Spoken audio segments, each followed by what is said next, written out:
வணக்கம் மக்களே, நீங்க தளபதியோட ஃபேன்ஸா இருக்கீங்க அப்படின்னா கண்டிப்பா இந்த வீடியோ உங்களுக்கு ரொம்ப பிடிக்கும். வீடியோ ஸ்கிப் பண்ணாம பாருங்க. நம்ம தளபதி வந்து இது வரைக்கும் 69 படங்களை நடிச்சிருக்காங்க. நாளைய தீர்ப்பு படங்களை ஆரம்பிச்சு இப்ப லாஸ்டா நடிச்சிட்டு இருக்க ஜனநாயகன் படம் வரைக்கும் நம்ம தளபதி கூட சேர்ந்து நடிச்ச ஹீரோயின் வந்து நம்ம தளபதியை பத்தி என்ன சொல்றாங்கன்னு தான் இந்த வீடியோ நம்ம பார்க்க போறோம். அதுக்கு முன்னாடி நம்ம சேனல் சப்ஸ்கிரைப் பண்ணாம இருந்தீங்கன்னா சப்ஸ்கிரைப் பண்ணிட்டு வீடியோ பாருங்க ஃப்ரெண்ட்ஸ். மக்களே, நான் ஆல்ரெடி இந்த video part 1, part 2, part 3, part 4 அப்படின்னு சொல்லி ஒரு 4 வீடியோவா போட்டிருக்கேன் மக்களே. நீங்க இந்த வீடியோ பார்க்கல அப்படின்னா இந்த வீடியோ கீழே டேக் பண்ணி வைக்கிறேன், கண்டிப்பா பாருங்க. இந்த வீடியோ வந்து பார்ட் 5 இருக்க போகுது மக்களே. இப்போ வாங்க நம்ம வீடியோக்குள்ள போலாம்.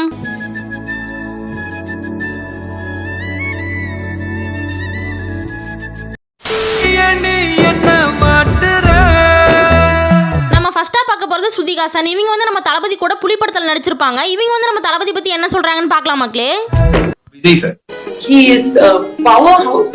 எப்படின்னா அவர் வந்து ஷார்ட்டுக்கு நடுவுல எல்லாம் ஒன்னும் பேச மாட்டாரு. he be very quiet. நான் பேச மாட்டாருன்னா it's not that he is not friendly, very friendly.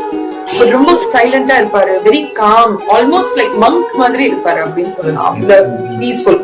ஆனா அந்த ரோல் கேமரான்னு சொல்லும் போது ஃபுல் பவர் ஸ்டேஷனை ஆன் பண்ண மாதிரி இருக்கும். Really full city power grid on பண்ணா எப்படி பவர் அப் ஆகும் அந்த மாதிரி இருப்பாரு. So he's a powerhouse.